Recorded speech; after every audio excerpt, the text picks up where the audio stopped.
Good morning. We are extremely pleased that you are here.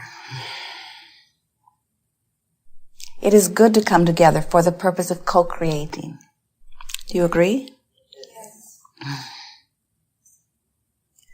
You are knowing what you are wanting. It changes. Eternally evolving. You are enjoying the evolution of your desire. You like that feeling of a fresh new awareness, a new desire coming into your consciousness, that feeling of adventure and wonder, and delight with a new idea? Yes? Not so much? If the new idea or desire breathes life into you, then we suspect that you have reconnected with your inner knowing.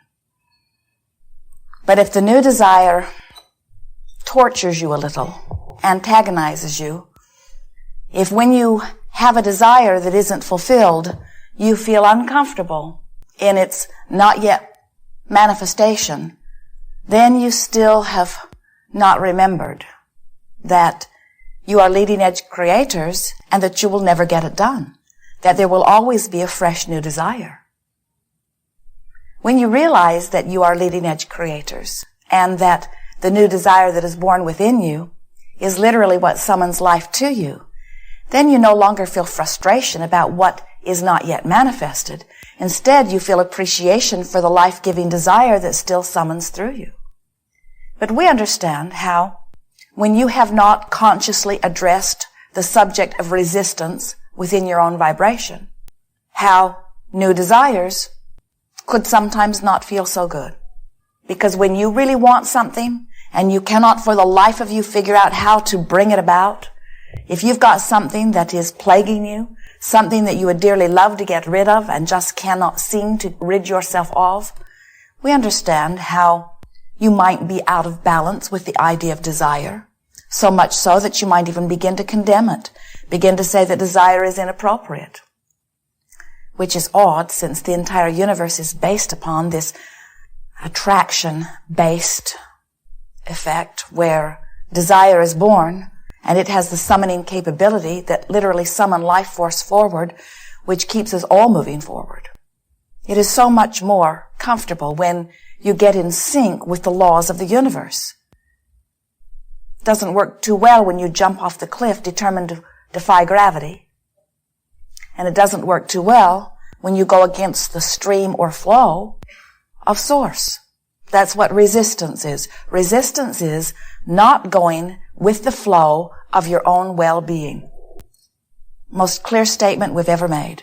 Resistance is not going with the flow of your own natural well-being. Well-being flows. And when you are in alignment with it, you feel wonderful. And when you are not in alignment with it, you don't feel so good. So anger is you not going with the flow of well-being. Frustration is you not going with the flow of well-being. Fear is you not going with the flow of well-being. So you say, well, how can I stand in this condition, knowing what I know and observing what I observe, and not feel these negative emotions? And we say, you have to practice. You have to decide that you're going to be in charge of how you vibrate. You're going to be in charge of how you feel. You're not going to be buffeted about like a cork on a raging sea. You're going to practice your vibration so that you can determine how you vibrate, how you flow, how you attract. Through time, as you've been interacting with one another, as you've been responding to the circumstances that surround you, you have developed some vibrational patterns, and many of them serve you. Many of your vibrational patterns are vibrational patterns of positive expectation. We look at those of you who are in this environment, and we notice how magnificently you expect. Your standard of living is superb. You expect life to go well to a certain extent. And what we're wanting to assist you in doing is expecting it to go well in all regards. We want you to get so good at thinking thoughts deliberately, at setting your own tone, that you get to decide what your dominant vibration is about the subjects that are important to you, rather than having let something when you were 3 set the tone and you just keep doing it, or something that mass consciousness is thinking about set the tone. We want you to get so good at choosing what your dominant vibration is that under all conditions you offer it. That's a key word that we are offering you here, dominant vibration. Because you all have dominant vibrations relative to major subjects in your experience. And some of your dominant vibrations are serving you, and some of your dominant vibrations are not serving you. For example, when you think about the subject of dollars or financial abundance, do you feel adventurous and eager and unlimited? Or do you feel worried and uncertain and limited? You know. Some of you may say, well, I feel some of all of that. And we say, yes, you do, but you know which is dominant. You can tell which way that leans, you know. When you think about your major relationship, the most significant relationship, the one that you think about the most, or the one you interact with the most, does that relationship feel fun and life-giving? Or does it feel like struggle and hard work? You know. When you think about your physical body, does it feel flexible and strong and sure-footed? Or do you feel tentative and uncertain? You know.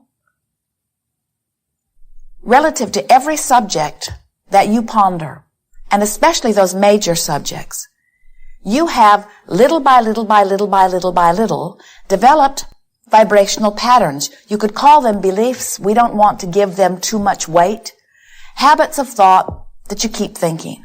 And the reason you keep thinking them is because you haven't decided to think otherwise. And so the thought that you think, which attracts to it, so you think it some more, which attracts to it, so you think it some more, which attracts to it, so you think it some more.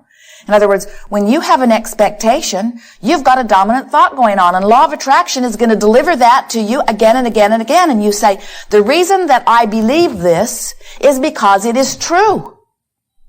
And we say, the reason that you believe it is because you practice the thought, because all that a belief is a thought that you keep practicing.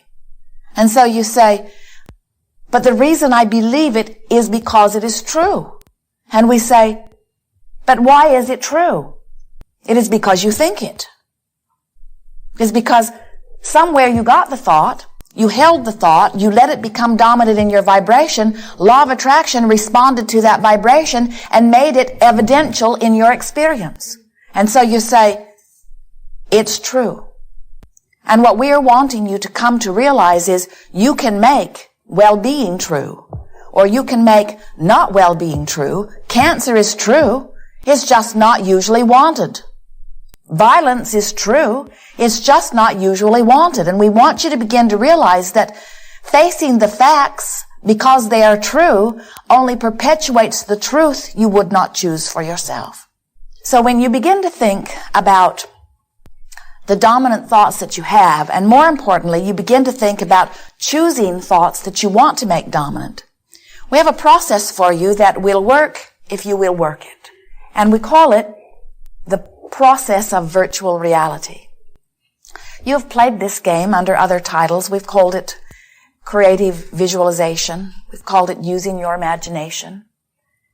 Virtual reality is a game where, like a director of a movie, you set the scene.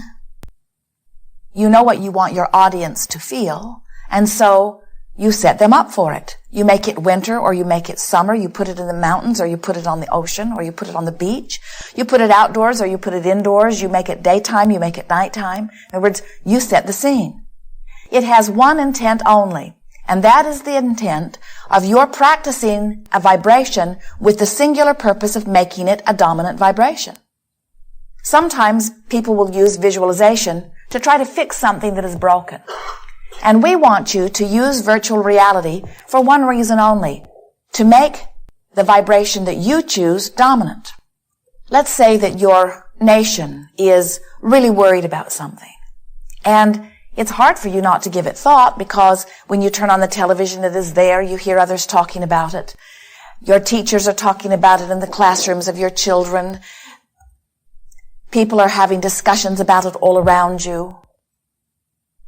But when you think about it, you know it's not a thought you want to make dominant within you because you feel fear when it crosses your mind, or anger, or frustration, or worry. So you say, okay, I will choose another thought and make it dominant. The feeling is I need to deactivate the thought that already is dominant. But the trouble with that is when you decide that you're going to deactivate a thought, you don't deactivate it, you activate it. When you say, I'm not going to think about that, you're thinking about that you're not going to think about. Even when you say, I don't want to be sick, I'm going to think about wellness. When you approach the subject of your physical body, when your dominant thought about it has been sickness, even though you try to do a virtual reality about wellness, you usually activate the thought of illness because that's the dominant thought relative to that subject. You see how it works? So there's a temptation when you apply these processes to say, oh, Abraham is giving me a process where I can fix this thing that's broken, and all it does is activate the thing that's broken. So without meaning to, you just practice making the dominant thought that isn't serving you remain dominant. This process of virtual reality will change that for you if you will understand this one very important thing. The process of virtual reality is where you practice your dominant thought. It's where you practice the thought that you want to be dominant until it is dominant. Virtual reality is a place where you practice the thought that you want to be dominant and make it dominant. Virtual reality is the place where you practice the thought that you want to be dominant and you make it dominant.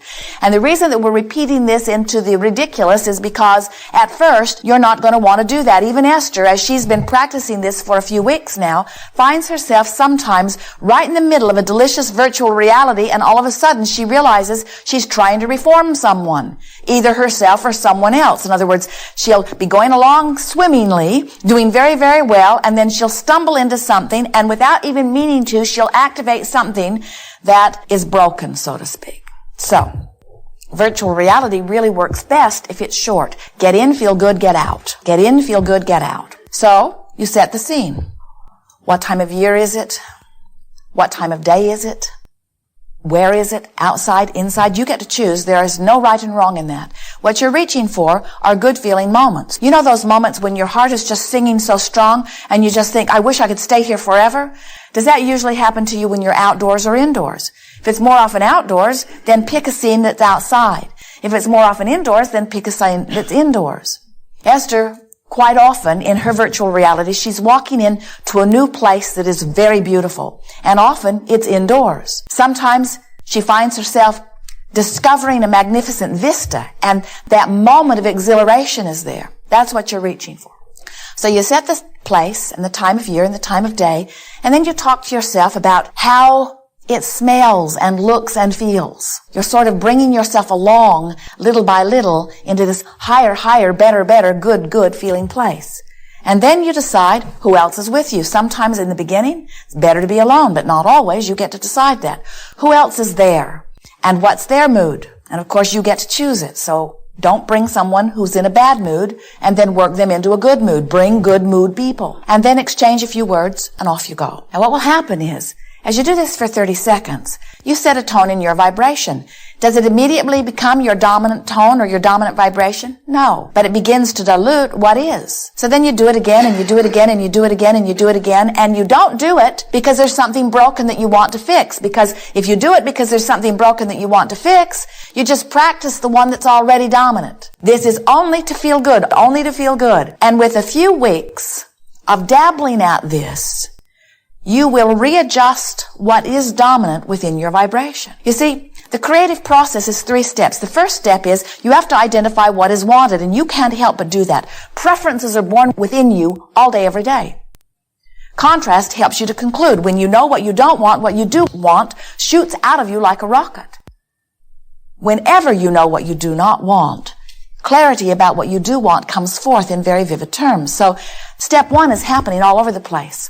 Step 2 is not your work. Source energy will answer. Step 2 is the answering of what is being asked, and that is not your work. Step 3 is your work. You must be in the receiving mode. You must be a vibrational match. You must be vibrationally equivalent. You must not be vibrationally different. You must not be vibrationally resistant. You must be vibrationally harmonious with that which you are asking for. That's what being in the receiving mode is. You got to line up with your own desire.